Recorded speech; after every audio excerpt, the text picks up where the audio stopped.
अस्सलाम वालेकुम। आप ये देख रहे हैं जोन ईबीएस टीवी। मेरा नाम शाहिद महमूद है।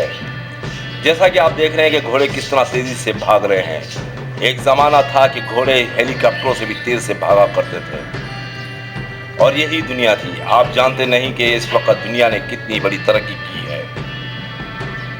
पहले घोड़ों पर सवारियां किया करते थे और लोग घोड़ों को ही एक हथियार बनाते थे। अब एक ये नया ज़माना है, नया दौर है जो उड़न कश्ती की तरह है।